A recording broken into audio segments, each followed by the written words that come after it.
देखिए हमारा प्रश्न क्या है। प्रश्न कह रहा है एक इलेक्ट्रॉन पर 1.6 मास 19 कूलाम ऋण आवेश होता है तो अल्फा कण पर कितना आवेश होगा।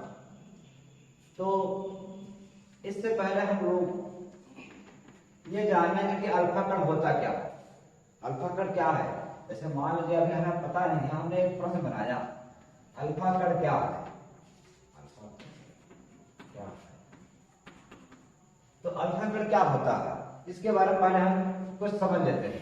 देखिए अगर परिभाषा के अंतर्गत कहा जाए तो अल्फा कण हीलियम परमाणु के नाभिक को अल्फा कण कहते हैं। आप लिख भी सकते हैं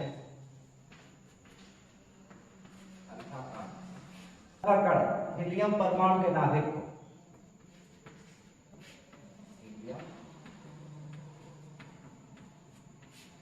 परमाणु के नाभिक को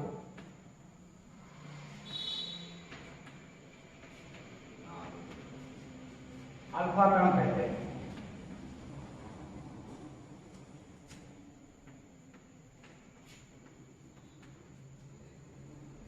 हम इसकी परिभाषा लिख सकते हैं हीलियम परमाणु के नाभिक को अल्फा कण कहते हैं।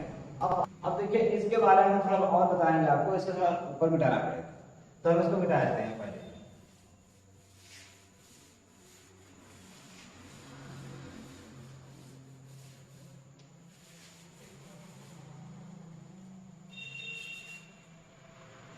पहले हम एक गोला बनाते हैं।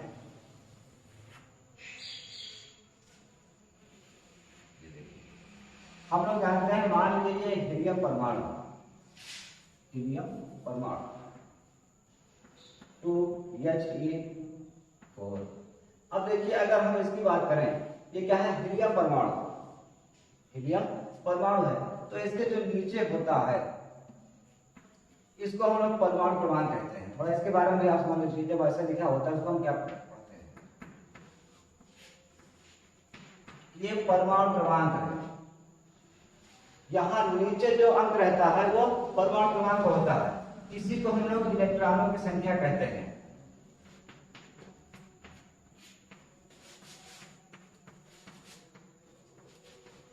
इलेक्ट्रॉनों की संख्या और इसी को प्रोटॉनों की संख्या कहते हैं।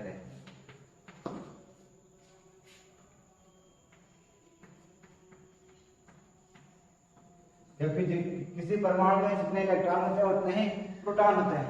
और जो ऊपर लिखा हुआ है ये 4 तो ये है परमाणु भार।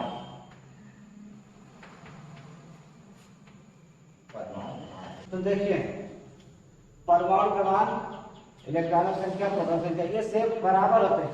अर्थात हम आपको ये बताना चाहते हैं अगर ये 2H4 लिखा है, ये हीलियम परमाणु है तो इसका परमाणु क्रमांक 2 और परमाणु भार 4। तो अब देखिए इसके अनुसार हम यहाँ पर ये बनाया है हीलियम परमाणु। तो इसमें इलेक्ट्रॉन कितने हैं 2। मान लीजिए एक इलेक्ट्रॉन यहाँ पर है, एक इलेक्ट्रॉन यहाँ पर है। अब हम लोग जानते हैं कि किसी परमाणु में जितने इलेक्ट्रॉन होते हैं उतने ही उसके प्रोटॉन भी होते हैं। तो प्रोटॉन नाभिक के अंदर होते हैं और न्यूट्रॉन इसमें 2 ही होते हैं। तो अगर हम इसमें से इन दोनों इलेक्ट्रॉनों को हटा दें तो हमारा नाभिक बचेगा। अर्थात आप ये भी कह सकते हैं जो है नाभिक है इसी को अल्फा कण कहते हैं। ये हीलियम परमाणु है, हीलियम परमाणु के नाभिक को अल्फा कण कहते हैं। अगर हम दोनों इलेक्ट्रॉन को हटा दें तो हमारे पास ये बचेगा केवल नाभिक 2p2n, यानी 2 इलेक्ट्रॉन 2 प्रोटॉन 2 न्यूट्रॉन। ये नाभिक है। किसका नाभिक है? हीलियम परमाणु का नाभिक है।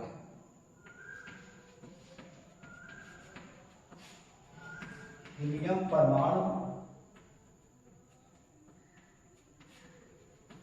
का नाभिक, यह हीलियम परमाणु का नाभिक है। नाभिक क्यों है? क्योंकि हमने यहाँ पे इलेक्ट्रॉनों को निकाल दिया, तो इलेक्ट्रॉन को हटा दिया तो यही नाभिक अकेले बचा। अब इसी को हम लोग अल्फा कण कहते हैं।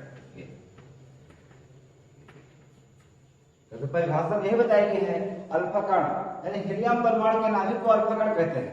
तो जो हीलियम है, ये देखिए हीलियम परमाणु की संरचना है तो इलेक्ट्रॉन बाहर होते हैं, प्रोटॉन और न्यूट्रॉन अंदर होते हैं।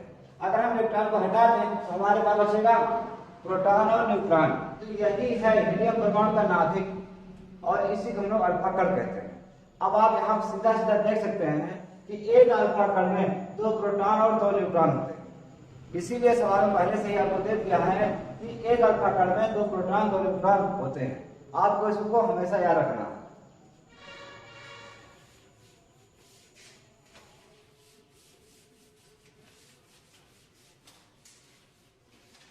तो देखिए जो हमारा सवाल था, सवाल में क्या था हमें लिखे थे हम, फिर आप देख सकते हैं लिखा होगा। तो यहाँ पर हल करते हैं। हमें दिया है एक इलेक्ट्रॉन पर अल्फा कण, तो इलेक्ट्रॉन पर अल्फा कण जो होता है उसको ध्यान रखिए।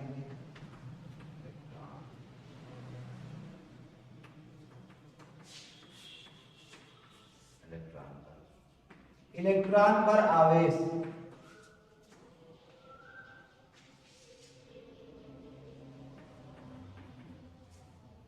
एक इलेक्ट्रॉन पर आवेश Q बराबर 1.6 × 10⁻⁹ गुलाम ये होता है ऋणात्मक, लेकिन यहाँ पर हम ऋणात्मक नहीं रखेंगे क्योंकि यहाँ पर हम प्रोटॉन को दिखाने वाले हैं। यहाँ पर हमारे पास देखिए ये तो होता है ऋणात्मक इलेक्ट्रॉन का, लेकिन अल्फा कण का पूछा गया है, तो अल्फा कण में होता है प्रोटॉन और न्यूट्रॉन। तो हम यहाँ पर लिखेंगे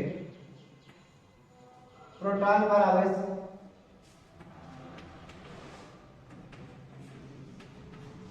प्रोटॉन पर आवेश, इसको P अकेले भी आप कह सकते हैं।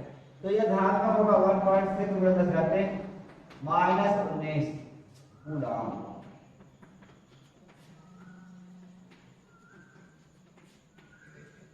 ये आपको पता होना चाहिए। यहाँ पे आपको समझाने के लिए दिया है कि एक इलेक्ट्रॉन पर आवेश ऋणात्मक होता है और प्रोटॉन पर आवेश धनात्मक होता है, लेकिन हमें सवाल में यूज क्या करना है, उसमें अल्फा कण पूछा गया है। तो अल्फा कण में होता है प्रोटॉन और न्यूट्रॉन, तो इलेक्ट्रॉन को हमें यूज नहीं करना है, इसलिए हम लोग इलेक्ट्रॉन को हटा देंगे,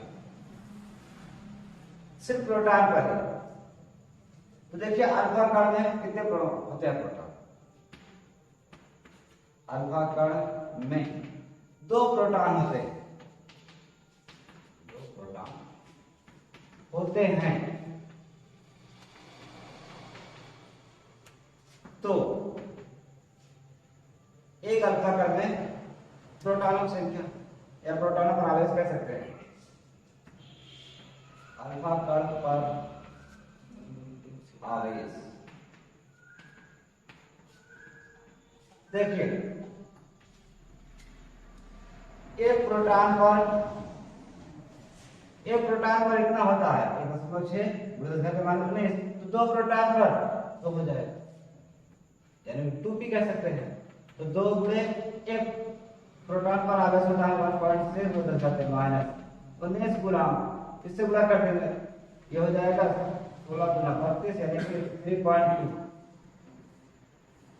गुणे 10⁻⁹ कूलम। तो आप इसको ऐसे कर सकते हैं। अब इसी प्रकार का हम सवाल और पूछ लें कि बताइए 2 अल्फा कण पर कितना प्रोटॉन होगा?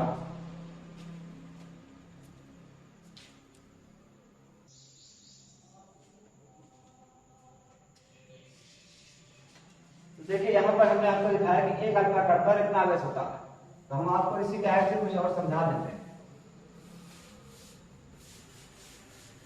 अब आपको इसको हमेशा के लिए याद रखना है, एक अल्फा कण पर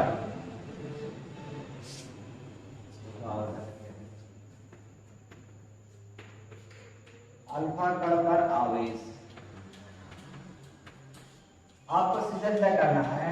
देखिए एक अल्फा कण में 2 प्रोटॉन होते हैं, यहाँ कर देना है 2 की, और 2 गुणे एक प्रोटॉन पर होता है 1.6 × 10⁻⁹ कूलम, यानी 32 यानी 2.3 × 10⁻⁹ कूलम। ये होता है एक अल्फा कण पर आवेश। अगर हमसे पूछा जाए 2 अल्फा कण पर आवेश, 2 अल्फा कण पर आवेश, जब 2 अल्फा कण पर आवेश पूछेगा तो हमें इसको 2 से गुणा करना पड़ेगा। तो 2 × 4 यानी 4 और p का मान 1.6 × 10⁻⁹ कूलम। इसको हम कह सकते हैं कि 16 × 64 घाते -19 कूलम। ऐसे ही अगर हमें 3 अल्फा कण पर कहा जाए,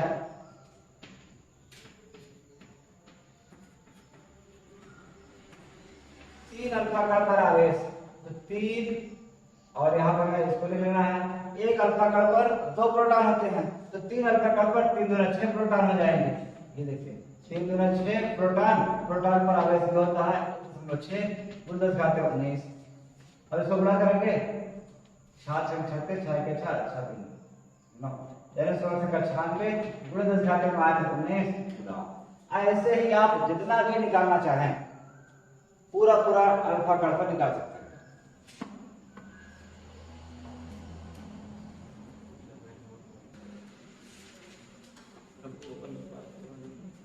तो देखिए हमारा जो प्रश्न है, अगर हम पूरे प्रश्न को एक बार में अच्छे से देखें तो हमारा प्रश्न है कि अल्फा कण पर कितना आवेश होता है। तो हम लोग जानते हैं एक अल्फा कण पर 2 प्रोटॉन होते हैं, तो 2 पी का मतलब प्रोटॉन पर आवेश। तो 2 प्रोटॉन पर आवेश होता है धनात्मक 1.6 गुणा 10 घाते -19 कूलम। तो हमने पूरा कराया 32 यानी 3.2 गुणा 10 घाते -19 कूलम। अगर हमसे पूछा जाए 2 अल्फा कण पर कितना आवेश होगा, तो ये देखो अब अगर एक अल्फा कण पर 2 प्रोटॉन होते हैं तो 2 अल्फा कण पर 2 दूना 4 प्रोटॉन होंगे। तो ये हमें लगा दे 2 और क्वेश्चन में 2 दूना 4 प्रोटॉन, पी का मतलब ये लगा दे, इससे गुणा कर दे। तो ऐसे आप जितना भी निकालना चाहें पूरा निकाल सकते हैं।